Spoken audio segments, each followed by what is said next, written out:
ഓരോ മലയാളിയെയും കേരളത്തിന്റെ മികച്ച ഉൽപ്പന്നങ്ങൾ വാങ്ങുന്നതിന് പ്രേരിപ്പിക്കും വിധം അഭിലഷണീയ മൂല്യം, അതായത് ആസ്പിറേഷണൽ വാല്യൂ പ്രദാനം ചെയ്യുന്നതായിരിക്കണം അവ. ഗുണനിലവാരവും ആധികാരികതയും ഉറപ്പു നൽകുന്ന ഒരു സർട്ടിഫിക്കേഷൻ ചട്ടക്കൂടായ കേരള മാർക്ക് വികസിപ്പിക്കുന്നതിനും നിയന്ത്രിക്കുന്നതിനും വേണ്ടി ഒരു പ്രത്യേക സംവിധാനമുണ്ടാകും. ഈ സർട്ടിഫിക്കേഷൻ ഉപഭോക്തൃ ആത്മവിശ്വാസം ശക്തിപ്പെടുത്തുകയും ആഭ്യന്തര അന്തർദേശീയ വിപണികളിൽ ഉടനീളം കേരളത്തിലെ ഉൽപാദകർക്ക് വിപണിയിലേക്കുള്ള പ്രവേശനം വർദ്ധിപ്പിക്കുകയും ചെയ്യും. സർ, ഫിഷറീസ് സപ്ലാൻ, മത്സ്യലഭ്യതയിലുള്ള കുറവ്, കാലാവസ്ഥാ വ്യതിയാനം, തൊഴിലിടങ്ങളിൽ അപകടങ്ങൾ, ഉയർന്ന ഇന്ധനവില, വിലയിൽ അസ്ഥിരത എന്നിവ മൂലം മത്സ്യമേഖലയും മത്സ്യത്തൊഴിലാളികളും പ്രതിസന്ധിയിലാണ്. പട്ടികജാതി പട്ടികവർഗ വിഭാഗങ്ങൾ കഴിഞ്ഞാൽ ഏറ്റവും പിന്നോക്കാവസ്ഥയിലുള്ള ഈ വിഭാഗത്തിന് പദ്ധതി നിർവഹണത്തിൽ ഒരു ഫിഷറീസ് സപ്ലാൻ ആവിഷ്കരിക്കുന്നതിനുള്ള നടപടി സ്വീകരിക്കും. മത്സ്യത്തൊഴിലാളികളുടെയും അനുബന്ധ തൊഴിലാളികളുടെയും നിലവിലെ അപകട ഇൻഷുറൻസ് തുക പരിഷ്കരിക്കും. മത്സ്യത്തൊഴിലാളികളുടെ മക്കൾക്ക് മെച്ചപ്പെട്ട വിദ്യാഭ്യാസം ഉറപ്പാക്കുന്നതിനും വിദേശ പഠനത്തിനും സഹായം നൽകും. വേഗത്തിലുള്ള രക്ഷാപ്രവർത്തനങ്ങൾക്ക് റെസ്ക്യൂ ബോട്ടുകളും വനിതകൾക്ക് മത്സ്യവിപണനത്തിന് സഹായകമായി ഷീ സ്കൂട്ടറുകളും അനുവദിക്കും. മിഷൻ സമുദ്രയുടെ ഭാഗമായി പോർട്ട് സിറ്റിയുമായി ബന്ധപ്പെട്ട തൊഴിൽ മേഖലകളിൽ പ്രത്യേകമായ പരിഗണന അവർക്ക് ഉറപ്പാക്കും. Sir, Kerala urban growth mission. Keralam ഇന്ന് അതിവേഗ നഗരവൽക്കരണ പാതയിലാണ്. ഈ വളർച്ച സാമ്പത്തികമായി ശക്തവും പരിസ്ഥിതി സൌഹൃദവുമായ ആഗോള മത്സരക്ഷമതയുള്ള നഗരങ്ങളാക്കി മാറ്റേണ്ടതുണ്ട്. ഇതിനായി കേരള അർബൻ ഗ്രോത്ത് മിഷൻ എന്ന സമഗ്ര പദ്ധതിക്ക് രൂപം നൽകിയാണ്. സാർ, ഇതിനായി 100 കോടി രൂപ വകയിരുത്തുന്നു. നഗരങ്ങളിലെ പൊതുഗതാഗതം മെച്ചപ്പെടുത്തുന്നതിനും സമഗ്രമായ മഴവെള്ള നിയന്ത്രണ പദ്ധതികൾ ആവിഷ്കരിക്കുന്നതിനും ശാസ്ത്രീയ മാലിന്യ സംസ്കരണം നടപ്പിലാക്കുന്നതിനും പ്രാധാന്യം നൽകും. ഇതിനെല്ലാമായി അർബൻ ചാലഞ്ച് ഫണ്ട് ഫലപ്രദമായി ഉപയോഗപ്പെടുത്തും. കൂടാതെ നഗര തദ്ദേശ സ്ഥാപനങ്ങളുടെ സാമ്പത്തിക സുസ്ഥിരത വർദ്ധിപ്പിക്കുന്നതിനും ഭരണ സംവിധാനം പ്രൊഫഷണലാക്കുന്നതിനുമായ പരിഷ്കാരങ്ങളും നടപ്പിലാക്കും. യൂണിഫൈഡ് മെട്രോപൊളിറ്റൻ ട്രാൻസ്പോർട്ട് അതോറിറ്റി തിരുവനന്തപുരത്തും കോഴിക്കോടും സ്ഥാപിക്കും. കൊച്ചിയിൽ നിലവിലുള്ള അതോറിറ്റിയുടെ പ്രവർത്തനം കാര്യക്ഷമമാക്കും. സർ, ഇനി സിനിമയാണ്. മലയാള സിനിമ മേഖലയെ വികസിപ്പിക്കാൻ സർക്കാർ സമഗ്ര പദ്ധതികൾ തയ്യാറാക്കും. ഇതിന്റെ ഭാഗമായി JC Daniel international film city ചിത്രനഗരം കൊച്ചിയിൽ സ്ഥാപിക്കും.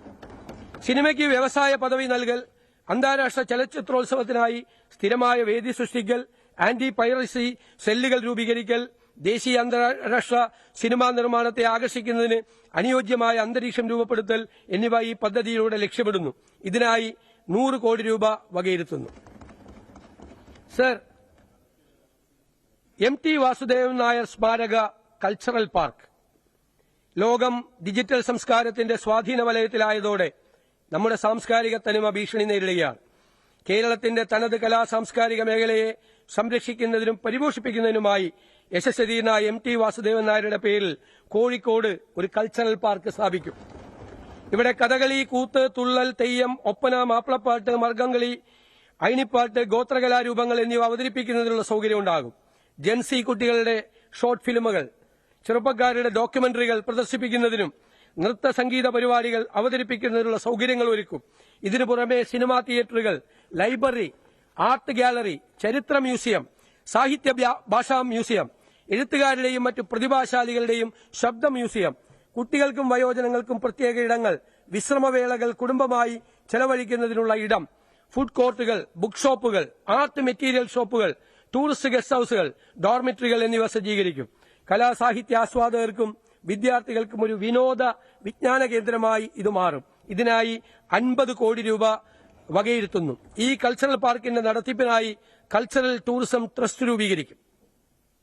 സർ, മൺമറഞ്ഞ പ്രശസ്ത സംഗീത സംവിധായകൻ ജോൺസൺ മാസ്റ്ററുടെ പേരിൽ തൃശൂരിൽ ഒരു പുതിയ മ്യൂസിക് അക്കാദമി ആരംഭിക്കും. ഇതിനായി 5 കോടി രൂപ വകയിരുത്തുന്നു. സർ, ഉമ്മൻചാണ്ടി ആരോഗ്യ ഇൻഷുറൻസ് പദ്ധതി. അപ്രതീക്ഷിതമായ ചികിത്സാ ചെലവുകൾ പല കുടുംബങ്ങളിലും വൻ സാമ്പത്തിക ബാധ്യതയാണ് സൃഷ്ടിക്കുന്നത്. ഇത്തരം ബാധ്യത ലഘൂകരിക്കുന്നതിനും കുടുംബങ്ങൾക്ക് കൈത്താങ്ങാകുന്നതിനുമായി എല്ലാ കുടുംബങ്ങൾക്കും 25 ലക്ഷം രൂപയുള്ള സൌജന്യ ഉമ്മൻചാണ്ടി ആരോഗ്യ ഇൻഷുറൻസ് പദ്ധതി നടപ്പിലാക്കും. ഇത് ഇന്ദിരാ ഗ്യാരണ്ടിയുടെ ഭാഗമാണ്. ഇതിന്റെ പ്രാരംഭ ചെലവുകൾക്കായി 10 കോടി രൂപ വകയിരുത്തുന്നു. സർ, പാചക കലാ ഇൻസ്റ്റിറ്റ്യൂട്ട് കേരളത്തിന്റെ തനതായ പാചകകലയെയും രുചികളെയും ലോകത്തിന് മുന്നിൽ പരിചയപ്പെടുത്താനും പാചകകല, ബേക്കറി, ഹോട്ടൽ മാനേജ്മെന്റ്, ഭക്ഷ്യ ഉൽപാദനം, ഭക്ഷ്യസുരക്ഷ എന്നിവയിൽ പരിശീലനവും വിദ്യാഭ്യാസവും നൽകുന്നതിനായി പാചകകല ഇൻസ്റ്റിറ്റ്യൂട്ട് സ്ഥാപിക്കും. പ്രൊഫഷണൽ ഷെഫുമാരെ പരിശീലിപ്പിക്കുക, ഭക്ഷ്യവ്യവസായത്തിന് വിദഗ്ധരെ സൃഷ്ടിക്കുക, പാചക മേഖലയിലെ നവീകരണവും ഗവേഷണവും പ്രോത്സാഹിപ്പിക്കുക, ഹോസ്പിറ്റാലിറ്റി മേഖലയിലെ തൊഴിലവസരങ്ങൾ വർദ്ധിപ്പിക്കുക എന്നിവയാണ് പാചകകലാ ഇൻസ്റ്റിറ്റ്യൂട്ടിലൂടെ പ്രധാനമായും ലക്ഷ്യമിടുന്നത്. ഈ പദ്ധതിക്കായി പ്രാരംഭമായി 2 കോടി രൂപ വകയിരുത്തുന്നു. Sir, Kerala disaster resilience program. ഉരുൾപൊട്ടലുകൾ, തീരശോഷണം, മുണ്ടകൈ ചൂരൽമലയിലെ ഹൃദയഭേദകമായ ദുരന്തം, വെള്ളപ്പൊക്കങ്ങൾ എന്നിങ്ങനെ നിരവധി വിനാശകരമായ പ്രകൃതി ദുരന്തങ്ങൾ കഴിഞ്ഞ ദശകത്തിൽ കേരളം നേരിട്ടു. ഓരോ ദുരന്തവും ശാസ്ത്രീയമായ തയ്യാറെടുപ്പിന്റെയും മുൻകരുതലിന്റെയും അനിവാര്യത വെളിപ്പെടുത്തിയിട്ടുണ്ട്. ഇതിനായി നിലവിലുള്ള സംവിധാനങ്ങൾ കൂടുതൽ മെച്ചപ്പെടുത്തേണ്ടതുണ്ട്. പ്രത്യേക മുന്നറിയിപ്പ് സംവിധാനങ്ങൾ, കാലാവസ്ഥാ modelling, Jio spatial intelligence, risk analytics, അടിയന്തര പ്രതികരണ ഏകോപനം എന്നിവ സമന്വയിപ്പിക്കുന്ന ഒരു അത്യാധുനിക കേന്ദ്രമായി കേരള ഡിസാസ്റ്റർ റെസീലിയൻസ് പ്രോഗ്രാമിന്റെ ഭാഗമായി കേരള ഡിസാസ്റ്റർ റെസീലിയൻസ് സെന്റർ സ്ഥാപിക്കും. സർ, കാലാവസ്ഥാ വ്യതിയാനം സൃഷ്ടിക്കുന്ന ദുരന്തങ്ങളുടെ പ്രതിരോധത്തിനും സ്ട്രാറ്റജിക് സംവിധാന കേന്ദ്രം നിലവിൽ വരുന്നതിലൂടെ ദുരന്ത നിവാരണത്തിലും ഇത് കേരളം ഒരു മാതൃകയായി മാറും. ഈ പദ്ധതിയുടെ നടത്തിപ്പിനായി 15 കോടി രൂപ വകയിരുത്തുന്നു. Sir, Kerala school of planning, architecture and design. ആഗോളതലത്തിൽ ഡിസൈൻ, ആർക്കിടെക്ചർ മേഖല ദ്രുതഗതിയിലുള്ള മാറ്റങ്ങൾക്ക് വിധേയമായിക്കൊണ്ടിരിക്കുകയാണ്. സമകാലിക ഡിസൈൻ വിദ്യാഭ്യാസം ക്ലാസ് മുറിയിലെ പരമ്പരാഗത വിദ്യാഭ്യാസ രീതിയിൽ നിന്നു മാറി സൃഷ്ടിപരവും നൂതനവും വിമർശനാത്മകമായ ചിന്തയും നേതൃപാഠവ കഴിവുകളും പരിപോഷിപ്പിച്ചുകൊണ്ട് വിവിധ പഠനശാഖകളും വ്യവസായ അധിഷ്ഠിതവുമായൊരു മാതൃകയിലേക്ക് മാറേണ്ടതുണ്ട്. ഈ ലക്ഷ്യം സാക്ഷാത്കരിക്കുന്നതിന് PPP മോഡലിൽ Kerala school of planning, architecture and design സ്ഥാപിക്കുന്നതിനുള്ള നടപടി കൈക്കൊള്ളുന്നതാണ്. കുട്ടികൾക്ക് ഈ സ്ഥാപനത്തിൽ നിന്ന് ആർക്കിടെക്ചർ ആൻഡ് ഡിസൈൻ കോഴ്സുകളിൽ ബിരുദവും ബിരുദാനന്തര ബിരുദവും, അർബൻ പ്ലാനിംഗിൽ ബിരുദാനന്തര ബിരുദ പഠനത്തിനൊപ്പം ഗവേഷണത്തിനും സൌകര്യമുണ്ടാവും.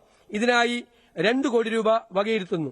സംസ്ഥാന സർക്കാരിന്റെ കീഴിലുള്ള വിവിധ വകുപ്പുകളിലെ എഞ്ചിനീയർമാർക്കും ആർക്കിടെക്റ്റുകൾക്കും അവർക്കൊരു റീ ഓറിയന്റേഷൻ കോഴ്സുകളും ഈ സ്ഥാപനത്തിൽ ആരംഭിക്കും. അപ്പൊ കേരളത്തിന്റെ മൊത്തം ഡിസൈൻ മാറും. സർ, പ്രവാസികളുടെ പങ്കാളിത്തം. കേരള സമ്പദ് വ്യവസ്ഥയുടെ നട്ടെല്ലാണ് പ്രവാസി നിക്ഷേപം. പതിറ്റാണ്ടുകളായി ഗൾഫ് രാജ്യങ്ങളിലും ലോകത്തിന്റെ വിവിധ ഭാഗങ്ങളുമായി ജോലി ചെയ്യുന്ന മലയാളികൾ അയക്കുന്ന പണം കേരളത്തിന്റെ ഉപഭോഗശേഷിയും ജീവിത നിലവാരവും ഉയർത്തുന്നതിൽ വലിയ പങ്കുവഹിച്ചിട്ടുണ്ട്. എന്നാൽ ഭാവിയിലെ കേരള വികസനത്തിന് പണം അയക്കൽ മാത്രം മതിയാകില്ല. കൂടുതൽ വാർത്തകൾക്ക് news 18 Keralam YouTube channel subscribe ചെയ്യുക.